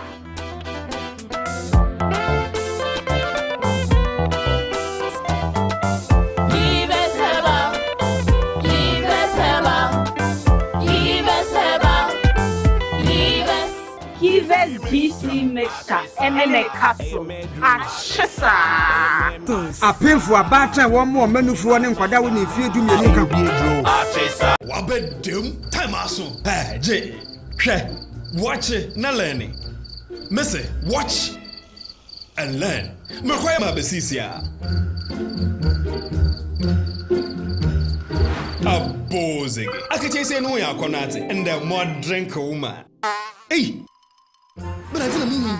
Oh, sorry. She knew her old days.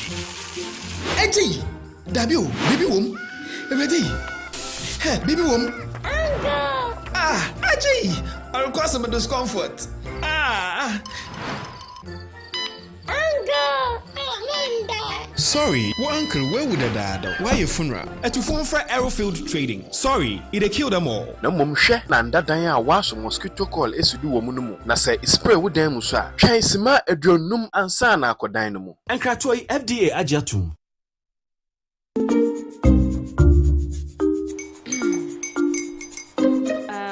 Kwame and his uncle are almost here.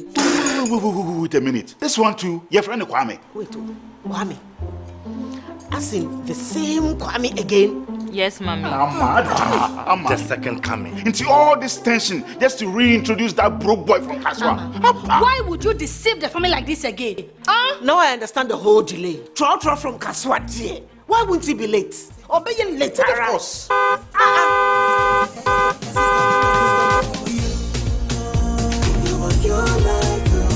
Star 712 hash, star 712 hash. You go feel the luckiest, go coffee from Georgia be luckiest. From not the cause she be luckiest. Yeah, you go be luckiest. No matter why you're luckiest. Everybody go be the luckiest. God Guan! Send your God up boom. If you put it at so would the coming of the Son of Man be. Is that his car? Dial star 712 #. Choose your ticket. Enter your lucky number.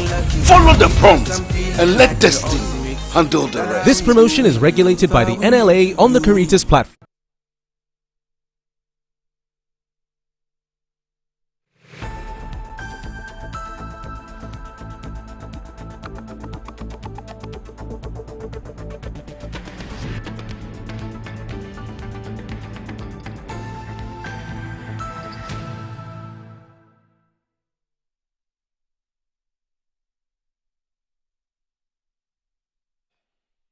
So you're watching Good Morning Ghana on Metro Television. We've been having a very interesting conversation on the back of the DSTV, the raging controversy regarding DSTV and the new announcement that the minister made regarding the new prize offerings or bouquet offerings for Ghanaians, and there somewhat appears a seeming confusion, but we can't even agree whether there's been a price reduction or not. So that's where we are.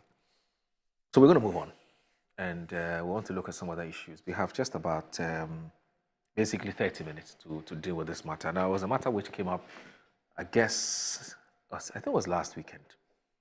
There was a viral video that was circulating within the media, and it got Ghanaians talking. There was an assistant headmaster who was seen in a very... I haven't seen the video anyway. You haven't seen the video? No, I haven't seen it. He's an assistant headmaster. And, yes, he's an assistant headmaster who, instead of supervising the school, he rather had somebody help him supervise a body. He's a second-year student of the... Don't put the name of the school out. How do you call it? KNUST, SHS. SHS? Yes. KNUST, SHS. She's a second-year student. And so the video went out. It got Ghanaians talking. The GES issued a statement in response to the concerns that Ghanaians had raised. And we're told just yesterday, in fact, the GES said they were investigating. In fact, we spoke to Kofi Asari of EduWatch, and he says, look, these things are rampant. It's all over the place. I mean, every day they hear, teachers and head teachers sexually harassing, these young ladies and so on. But sometimes there's a difficulty in getting hardcore evidence to be able to take an action. Even when, in cases where there's an evidence, the schools are very quick to protect their own people. So they won't even hand over the person for the person to be dealt with. But this time round, now there's not hardcore evidence. The video was trending, was all over the place. I saw it too. And so the GS quickly moved in and took a decision and said, okay, we're suspending you pending further investigations. And just yesterday, the GS issued a statement. And in that statement, we're told that he's been sacked. So let me read to you what the GS says. And that was your request, or wasn't that your request? Yes. In fact, I was on the show on Wednesday. Was it Wednesday or Tuesday? And I said that I think that he should be sacked. And some said, well, my call was a bit premature. Because you see, in all of this... Do you think it was harsh? I don't think it was harsh. I think he deserves it. But in all of this, there are some people who also hold a very interesting opinion. Yeah. And you see, in this matter, let's not be sentimental about it. I mean, we're media people. We're professionals and so on. Sometimes we must call a spade. And off air, we're raising issues about hypocrisy and so on. And sometimes we pretend too much in our part of the world. So the Ghana Education Service has dismissed Mr. Charles Akwesi Edu, the assistant headmaster of KNUST Senior High School, after a disturbing video of him sexually harassing a female student went viral. Now, in the video, Mr. Edu was seen inappropriately touching the student while she recorded the act. The footage quickly spread on social media, drawing anger and condemnation from the public. Now, many parents and students expressed shock, calling the act a disgrace to the teaching profession.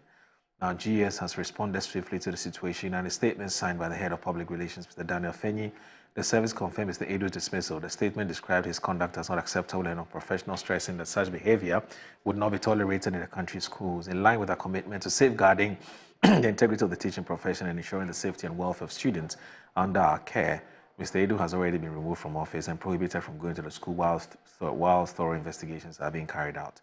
The Education Service assured parents and guardians that the safety and dignity of students remain its top priority. It also urged teachers and school leaders to uphold discipline and serve as proper role models to young people. So that's the... all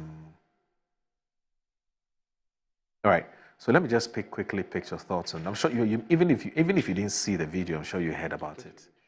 Yes, and it raises the bigger issue of what are.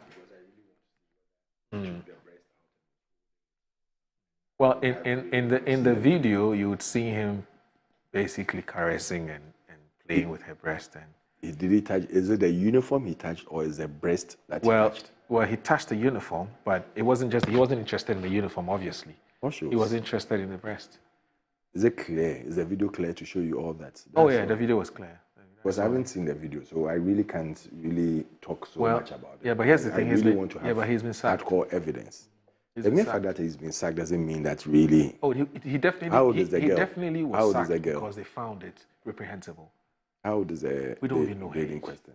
But we can safely assume that. I mean, it's wrong to do that with your students. Yes, that is one thing that is not acceptable. Yes. But seriously, I would prefer if I had seen that evidence to comment on it. I really don't want to comment on things that I don't have much say on.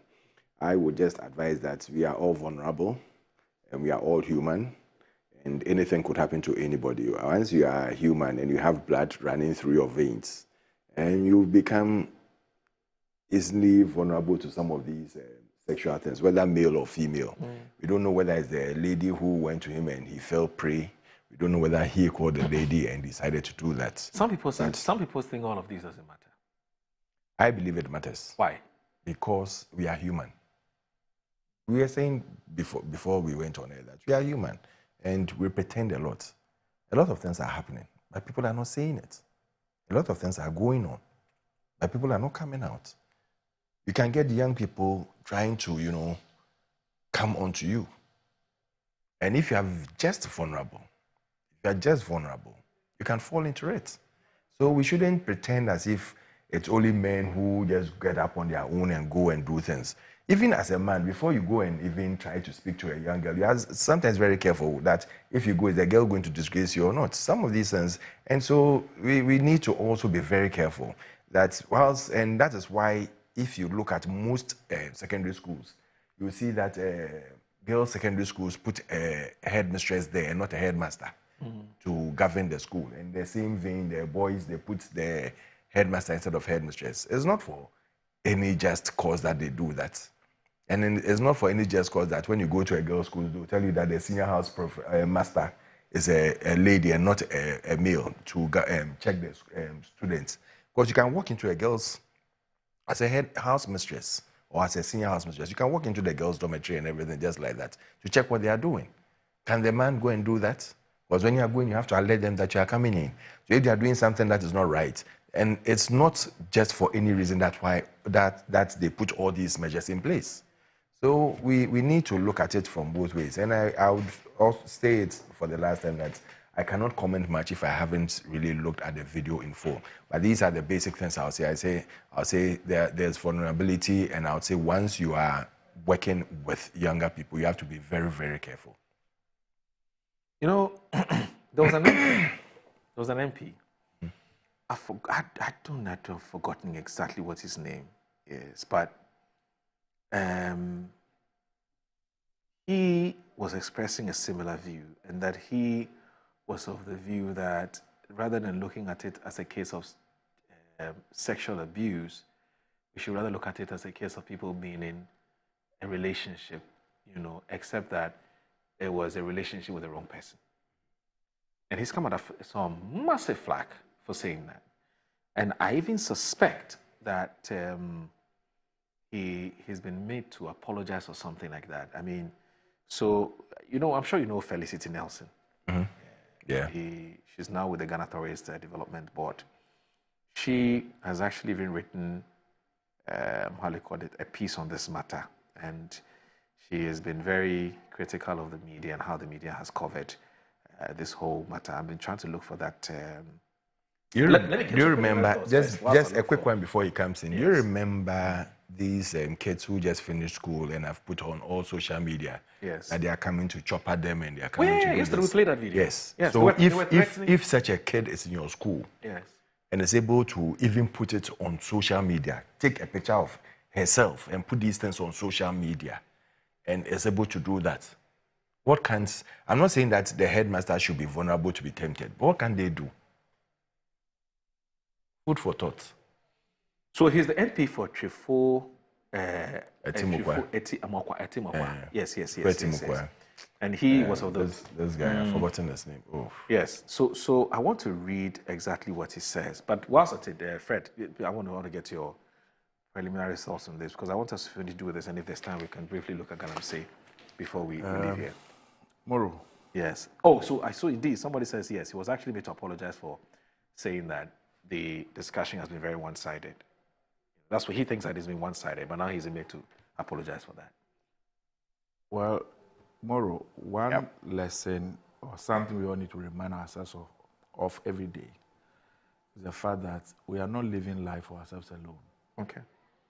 When you achieve any success, it trickles down to your country, to your community, to your family, and to yourself. Much the same way, when you bring disgrace, it covers everybody along the line. And so it is important that every day you remind yourself of this, that when it's an embarrassment, it doesn't stop only with you. You know, it affects a lot of people just because they are connected to you in one way or the other. In fact, it can stretch all the way to the school you attended and your former schoolmates and everybody who is connected to you. It can stretch all the way to your church, everybody else. And so we need to be very careful. Recently, we've been congratulating UDS. They went there for, Global Universities World Cup in China. And I delayed in going to church on Sunday. I didn't even know they were playing their match. I was on Facebook and I saw it. And I saw the Ghanaian spirit, the Ghanaian tenacity against a university from Brazil. They were down by a goal. They came back, went to extra time, won the 2 match, scored the 2 goals just at the dying minutes of the time. And let me use the platform to just commend them. And I brought them in only to say that they brought honor to the university. They brought honor to the entire country and the players involved to their families and themselves. And so this that has happened, it has put the school's name in the public domain. Is it for a good reason or is it for a bad reason? How does it affect the corporate image of the institution? That's the point I'm making. Now, even the students who are in that school, when they move into the larger society, how do people see them? What will be the public perception of them? And that is why it is critical that we are very careful and minded. I have said every human being, every man, has the propensity and the potential to do anything, especially when it comes to these sexual issues. The difference is self-discipline and self-respect. If you don't allow that to lead you, oftentimes you find yourself in situations like this. Right. I know the way our society is and the way we go about these issues. And that sometimes it is difficult to really subject this type of thing to critical, examination and discuss as it ought to be. You are minded about the sensitivity and the perception, how people will see it. But whether we like it or not, sex is a major subject that as a society we cannot continue to gloss over and push under the carpet. Our entire survival, our entire life and everything revolves around it. Right. If we are going to discuss this subject holistically, we are going to be looking at the role of parenting.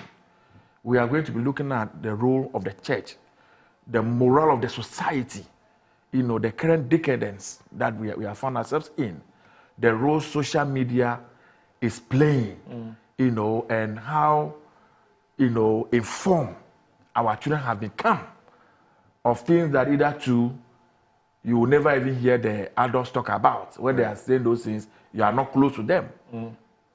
Individually, we all know where we are coming from and our experiences and the things we have seen, the things we know. But a platform like this will not permit you to go deep down and discuss these issues the way they ought to be discussed.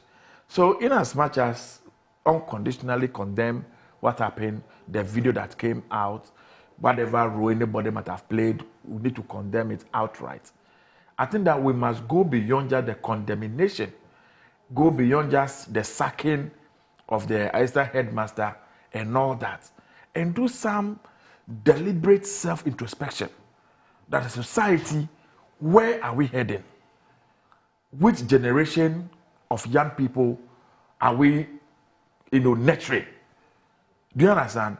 You get back to your house, and I was telling you off head, you have a young girl, a daughter that is about 10 years. When you ask her, oh, I want to read, write an essay for me to read, to mark.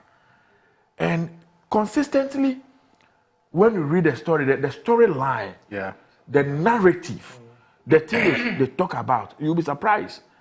And so when they have handed the story to you, they themselves will now run and go and hide. Okay. Because what subject matter do they discuss in their story? And I don't know how we came by this, but that's always been the case that in that part of the world, even parents, I don't know after where you sit now, your girl child, how are you able to sit down confidently and have conversation with the girl child about sexual issues? Most of us men have left that responsibility in the hands of our the mothers. And so if the mother themselves too are not very courageous to do it, becomes very problematic. Right. We have made it look as though sex is a sacred something. We must not talk about it. We must not mention it. And so husband and wife, family in the house, they hide everything from their children. So oftentimes, it is what their colleagues tell them. Depending upon their background, they want to experiment, they want to see. And that formative stage of a young adolescent is a very sensitive period in the life of every adolescent. That's the time you are craving to experiment the things you have heard, the things you have seen.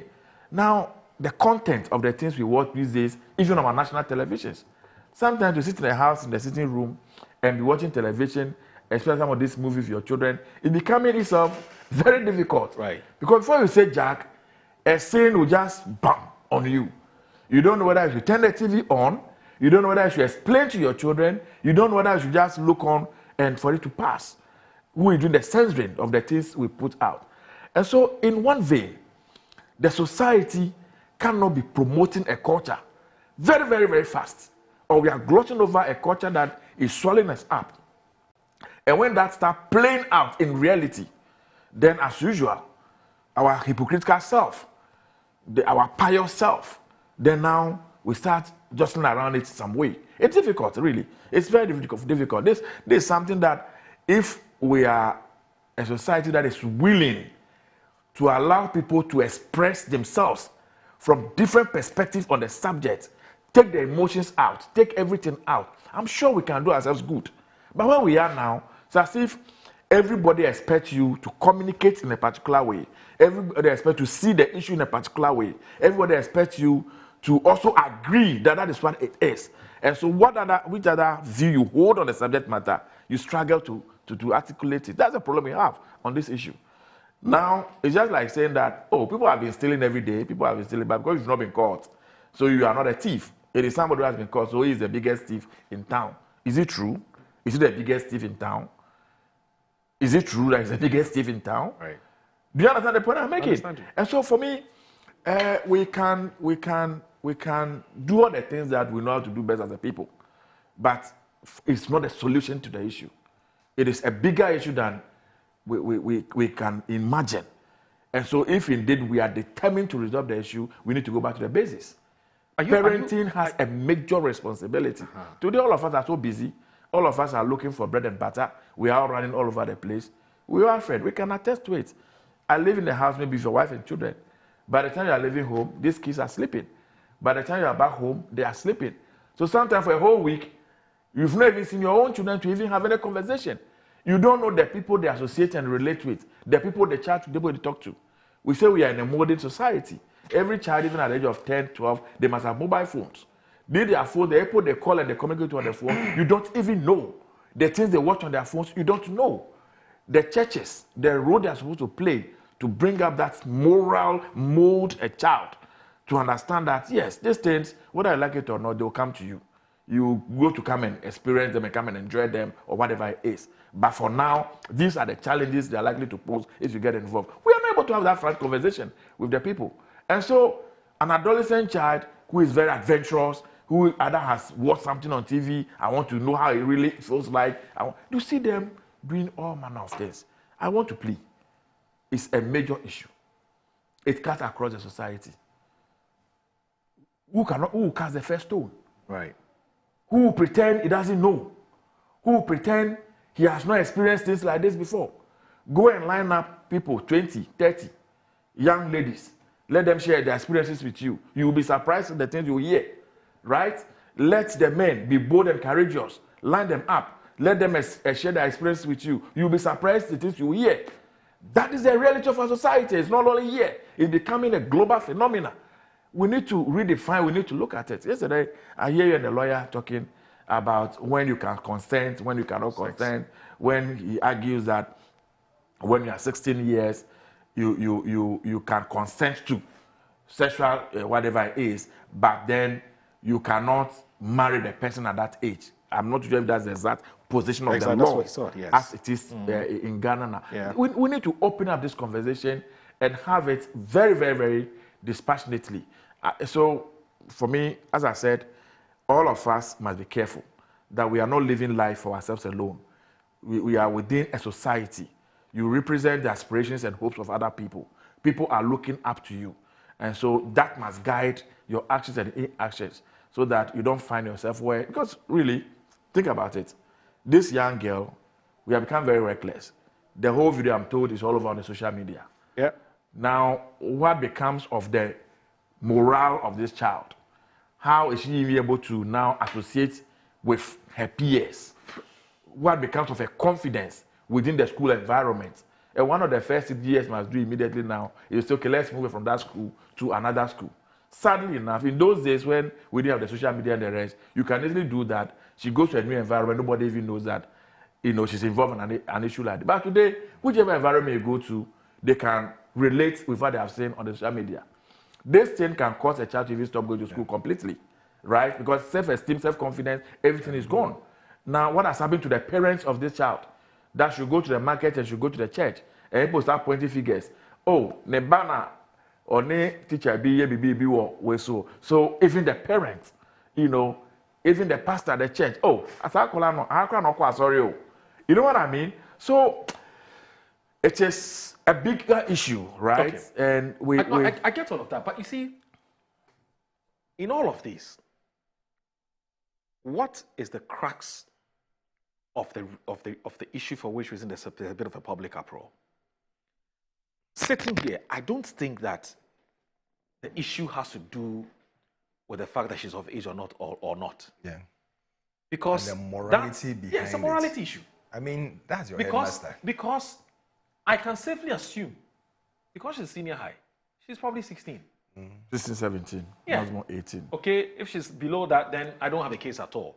But if she's 16, and per our laws, we're saying that you have the legal consent to engage in sexual intercourse. You are 16. You can have sex with anybody who you want to have sex with, right? For as long as the person is a male. But of course, you can't marry. But I think the matter in issue is that this is happening in a school environment. Moro. Somebody has come to give his daughter take care. Moro. So even if the girl is a bad girl, let's even assume she's a poorly raised child. Yeah.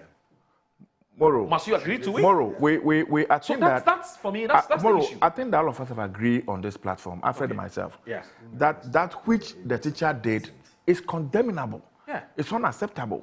Once you have the privilege to preside over this person, so to speak, to monitor, control, and mentor this child, it's incumbent on you, as the teacher in this case, that you live above board. You are very disciplined. Moral issue is very, very key. You see, Bamoro, the point I'm making is this. Just 3 days ago, somebody called me. She has finished the university. She has finished national service. And she said, oh, Charlie, Honorable, I'm looking for a job. Can you help me to get a job? I was like, oh, I know where she did it. Why didn't you get a job here? I said, Honorable, it's not easy. And talk to the average young lady around town. The things we are doing, even within corporate institutions and government institutions. They have gone to the university, they have completed, they have all their qualification. When they are looking for a job, some man thinks that it's a favor they are doing them. And to get them the job, you must do A. If you are not ready to do A, I am not giving you the job. No, you must have sex with them. I mean, let's call it a spade a spade. Yes, and these things is so ripe all over the place. It's all over the place. Talk to the young ladies and they'll tell you. Those who are willing and ready to do it, they will do it, and their friends who are not, they'll call them kolo. That's why you just sit down there. That's why you do. You know, it's as if it has become an acceptable norm, right? And I tell them, even if you want to have anything to do with any lady sexually, don't use your privilege, position, or advantage that you can help as a bargaining. My colleague, Bright, he's the one who is part of the production team. He says he also has concerns. Brataminin says that when we are condemning men for sexually harassing women because the women want a favor, we must also condemn the women who are also threatening to sleep with some boys or some guys because they are looking for a job. You see, that's what I'm saying, that this subject... and I suspect he's been threatened. No, Moro, this subject, this subject, all of us as a people, we are very hypocritical. And the society has put position of us to speak in a particular way. And so the things we know we can say, you can't even say it. Lest they will accuse you, they will come after you, they will attack you, they will vilify you. But they are reality, they are facts. They are facts that we all know. The MP spoke yesterday. You understand? There are issues. Somebody calls you and say, you know what, my brother is in the house. He wants a job. Please help my brother to get a job. Then he asks in a message, even if it means that you want to have me, I'm ready to come and sleep for you to get a job for my brother. It's like, what madness is this? And so, it's a general societal problem that but you know where my difficulty again lies. And I don't know whether the public will come after me for saying. You see, you are scared. You see, all of us are scared. You know why? You know why? Because what happened? Fortunately, unfortunately, you don't see the video. Yeah. But in that video, the girl looked like a very, very happy girl. You are saying it. It was like I'm not going to repeat your words. No. I'm just saying that start coming after you. That's what I'm saying, but she looks like she's very happy with the old man. Did she was taking a video. Did she come across like? She was taking a video. Did she come across like she was not enjoying what she was doing? No. Did she come across like she actually came across as someone who was enjoying what she was doing? So she's not being forced. Yes. Did she come across like? She was giving him the peg and on his cheek and everywhere. Did she come across like the first time she was doing that? No, he did not at all. I am saying that we cannot use that to justify moral. No, we can't. We cannot use that to justify what happened. Because of the context. We're talking the demographic, geographical context. It's in the school. I'm saying that if this was happening outside of the school, there's no issue. So let me ask the question. Why? So she's 16. Wait. So when an elderly woman, 65 years, 60 years, yes, go chasing a 17-year-old boy, an 18-year-old boy. That one's not news, right? Is it? It's still news. It's still news, yeah. But do we talk about it? Sometimes when you hear about it, you talk about it, yeah. And you think it's not happening? It is happening. You think it's not becoming the major issue happening around town? It is. But what's wrong with it? There's nothing wrong with it. Yeah. There's nothing wrong with that. No, there's nothing wrong with an older woman, falling in love with a young guy. For as long as he's of age. An age range. No. At 16, he has the legal capacity to consent to sexual intercourse. So when he's having a 60-year-old woman, 65-year-old woman, but they're falling in love. So sugar mommy being I'm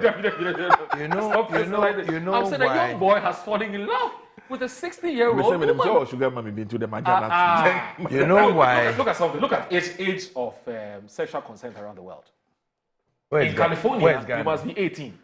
Even right? 12 years. Yes. Japan, you must be 13. 18 in California to have the legal capacity on consent. And then Argentina is 13. Uruguay, 13.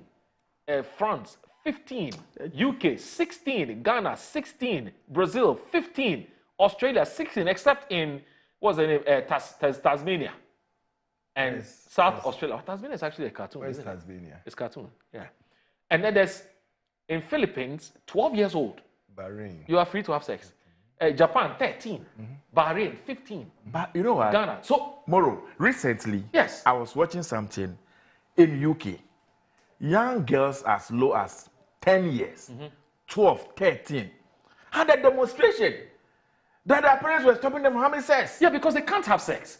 You understand? They are 12. It's like they UK is what age? 15. No, UK is actually 16. It's 16. UK is 16. Oh, 16, eh? Yes. Okay. It's 16 like Ghana. 16. Yeah, it's like Ghana. Yeah, I think UK is 16. Like Ghana. Yeah, 16. So UK is 16. Yeah, you're right. It's actually California. I confused Cali. So, media, let me just conclude on this subject. Anyway. That we need more education on this subject. Okay. We need to be more. So we have to go. So we have to go. So just a minute before you go, let me just conclude on this, and then you see, you made mention of the fact that if it's outside, there's nothing wrong with it. Yeah. I believe there's still something wrong with it, especially when it's coming from your head of institution or even a teacher within your institution. It's totally not acceptable. Yes, that a that teacher I agree. should sleep with That I a agree. student. So that I it is agree. not acceptable.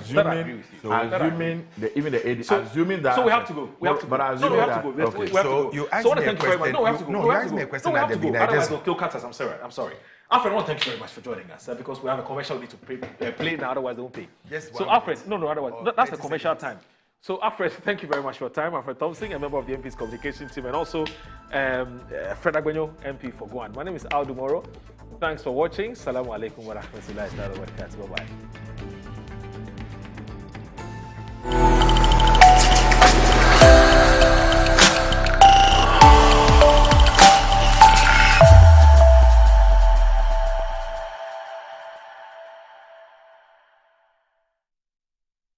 Enua victory garlic mixture na wati ni bi na ate ni say na eduro ni tie na no kwasem ni say eduro we adwuma ye titiri pa ni say ebeboa ananna ne srade ewo ni badua ni muntin mu ama ohu atọ kura de dika obabi wo ho a okomfikyiri a ema eduro ewu hia ye victory garlic mixture ebi kura wo bekọ a ewie wo ansa na ba ye victory e na wu hia wunya victory no ma na busumi biara ubenya ufichiri akwa empa ho bra eno de achi a obi wo ho ani ti na ta adwa no obi wo ho ye adwuma kakra bia no abre na nakoma bɔ ne periperi ni nyina ye moja entimi mfa akoma nu nkwa adwen mu eno ne kofa saa de ne ba odofo mesrew so wo ho na wonsɛm ta adwew ebia wonsa no sei ana